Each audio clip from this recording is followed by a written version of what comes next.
If Germaine Greer were the first woman president, would you be delighted by this? Well, I'd be stunned. She's English, of course, Yes, an but American citizen. She obviously isn't 35. She obviously isn't 35? She obviously isn't 35, quite. And that's a requirement for being president. But also on several other levels, it would be a stunning development. Are you two not friendly? I mean, you've been on television before together. Have you tangled, wrangled in a way that I'm... Well, I was the host of the show on which Miss Greer consented to be a guest. She was there with two other women, Mrs., and we had three men who took a rather dim view of these three women and their particular philosophies. John Simon, Anatole Broyard, and Dr. Edgar Berman of the Democratic National Committee. Yeah. He's the man who went down in history books, I think, as the man who said that a woman couldn't be president of the United States because she, once a month, sustained certain hormonal deficiencies. Oh, yeah, and that would be very dangerous. Disqualify for the her. country. You remember him? Yes, I remember him. I don't remember what he looked like. He looked like a man who'd say that. Yeah. Then I would assume you agreed in your reaction to that.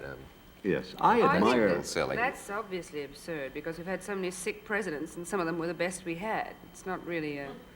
And in any case, menstruation is not an illness. It's not even properly described as a hormonal insufficiency. We've had presidents... I mean, can you really tell David whether I am or am not at this very moment?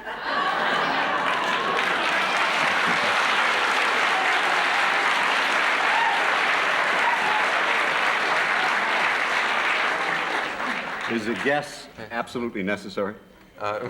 You've got a 7-to-1 chance of being right. Get the game out again, Paul. I want to play it some more.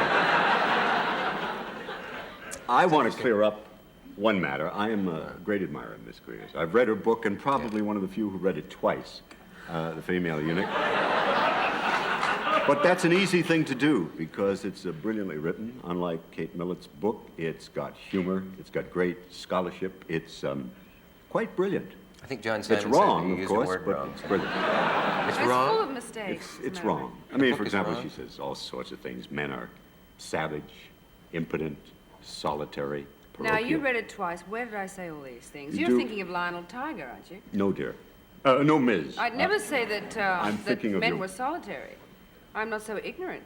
One of the things about men that I talk about in a way that is almost envious is their capacity for organization and for grouping, which women don't have. Well, obviously it's no time to debate the book, but you do say that women well, must not... if you're about to start debating the book, don't rat on it when I start telling you got it all wrong. I mean, if you read it twice and understood it as badly as that, I'd tremble. I must have expressed myself appallingly. You said the female must not attempt to emulate the male, and particularly because he is savage, impotent, solitary, and several other words that escape me. That isn't true. I think it's quite true that the woman must not emulate the male, especially in certain aspects of his behavior.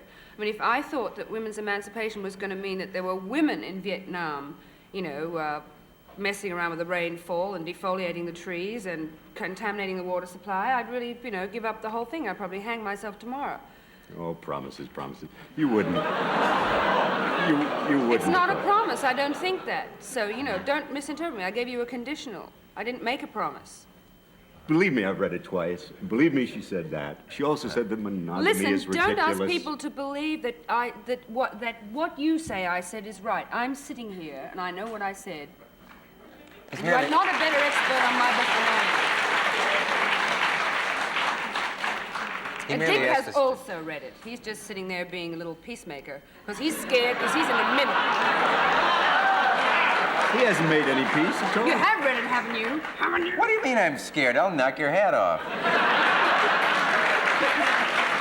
I think you'll get hit in the fray. No, not only that, are you wearing underwear? Yes.